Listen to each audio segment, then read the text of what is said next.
ladies and gentlemen, once he gets the airplane taxied out of here and out onto the grassy runway, we're going to put this rope down. We're going to invite you to come all the way out to the end of the apron. You can stand right out. Just don't go in the grass. We got something here in Florida called fire ants. You know what I mean? They can be pretty exciting if you get yourself into some of them.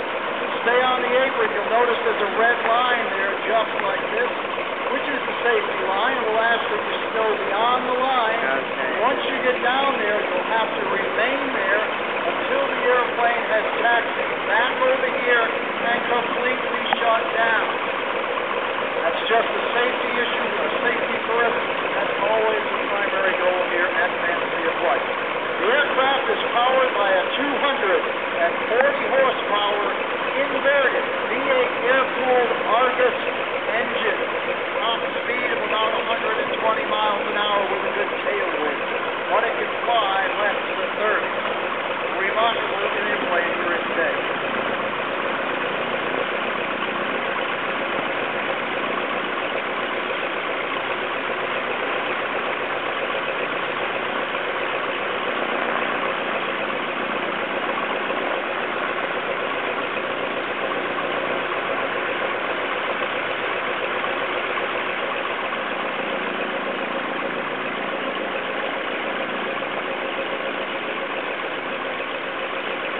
Notice the flaps coming down and the aileron beginning to droop along with those flaps.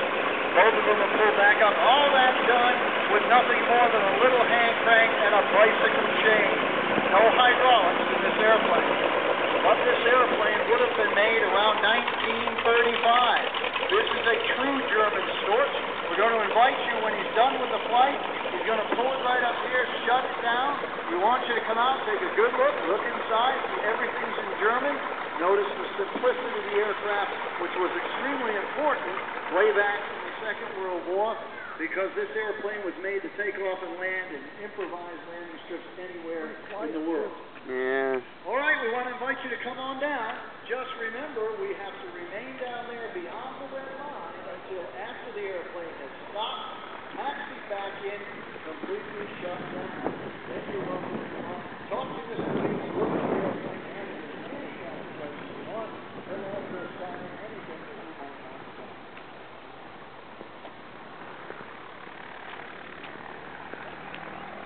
That's the guy who owns all the pilot. The guy who owns all the Now, he's been known to do some pretty crazy things with this airplane, but then come on. Where you're walking right now, he's been known to just pull this thing up to the hangar and take off the aircraft. Look at the airplane. Let's count them. 1001, 1002, 1003, 1004.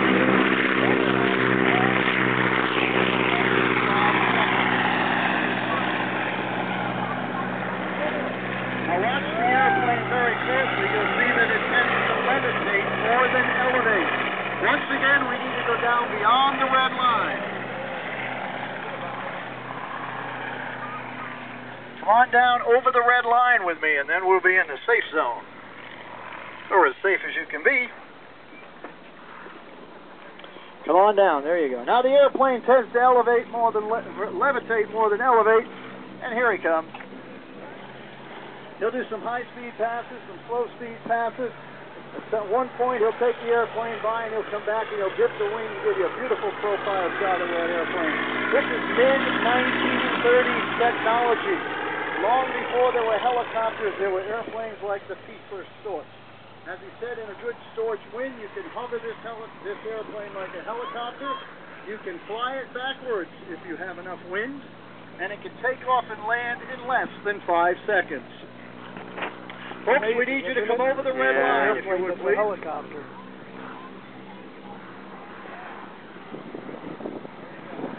That's an FAA regulation. We need to get you over that line and stay right over here as long as that airplane is in the air.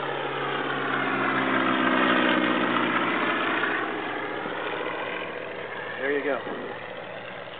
Now, if things follow true to form, he's going to put that airplane into the wind at some point. He's going to trim it all out. He's going to fly it just as slowly as he can, probably as close as he can to the ground. and he likes to do something we call roller coastering. He'll start bouncing that airplane, and just listen to what he does. We'll see if he does it for you. Usually does. It's his airplane. He can do anything he wants.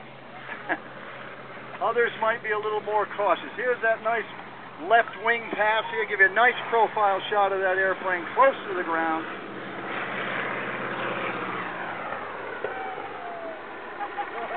There he goes. Only Kermit Weeks can do that. Roller coaster it, give it a big yell. Now he's looking at the wind sock, and he's seeing that the wind is blowing from east to west at the moment. So he's going to take that airplane out to the west, and he's going to turn it around, point it into the wind, trim it out, drop the flaps, pull the nose up, slow it down, and see how slowly he can get that airplane to fly. Now whether he'll do it up high or whether he'll do it close to the ground, we'll have to wait and see. I think he's going to try it close to the ground.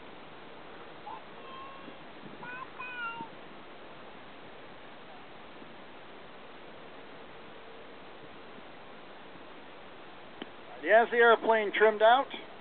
He's setting it right off the ground. Let's see how close he can hold it down there.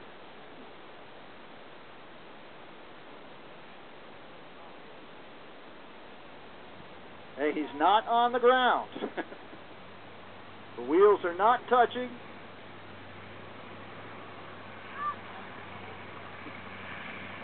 Notice how slowly the airplane is flying. Just off the ground.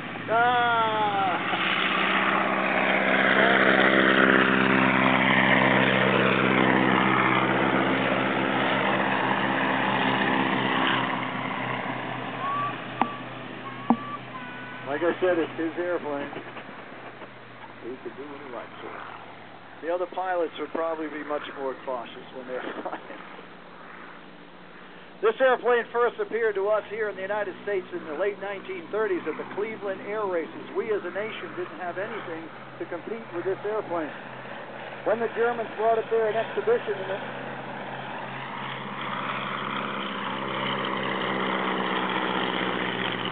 he's just having fun. When the Germans brought this, see how it levitates up? When the Germans brought this airplane to the Cleveland Air Races and demonstrated it, the United States Army Air Corps decided they too needed to have an airplane with this kind of capabilities. One of the very first airplanes produced for the United States Army Air Corps to mimic this aircraft was an aircraft called a Stinson L-1 Vigilant.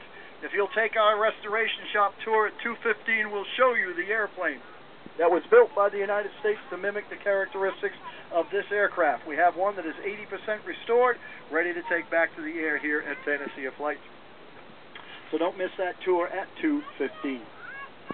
All right, he has the airplane trimmed out again. Let's see what he does now.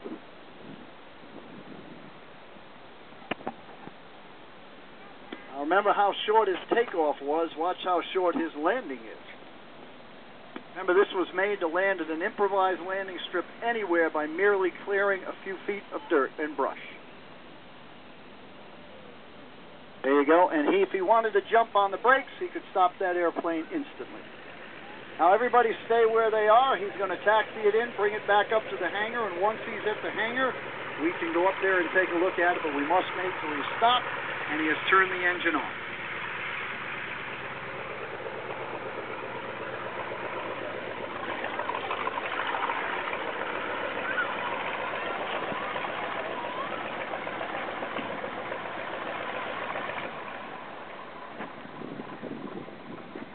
All right, let's have a hand for Mr. Weeks and the Fiesler Storch.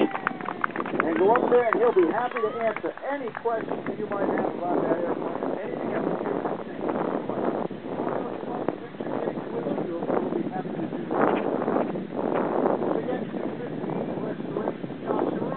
We have one more transfer this afternoon at 3:30.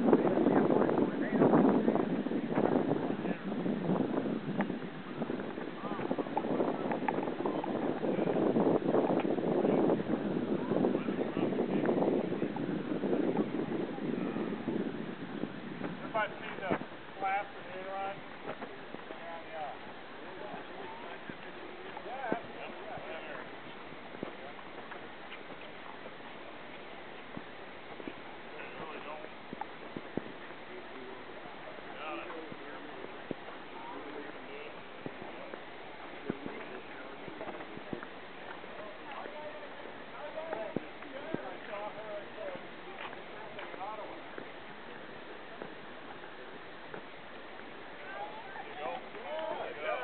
does that say a lot?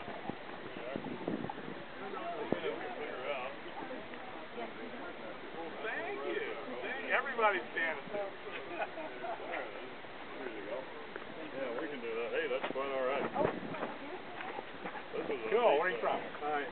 Show Arizona. There you go. There you go. We got you. You know, I don't know what the mechanism is, but, you know, they basically, they crank to the electronic sound. Guys, how y'all doing? Where y'all from?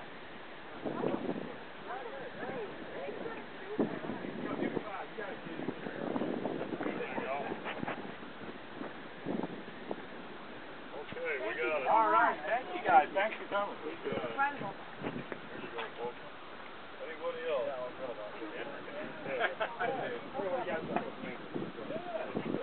Yeah, you can do that here. Hop up in there. Might as well join in. There we go. Okay. You click it really hard. Yeah, we got it. Got it? Do one more. Okay. Cool, thank you. Thank y'all for coming. Thanks. Double check. Make sure it's in there, but we got one. We can do it. Thank Good. you. All right. Got it there, Where you guys from? San Diego. Oh, good.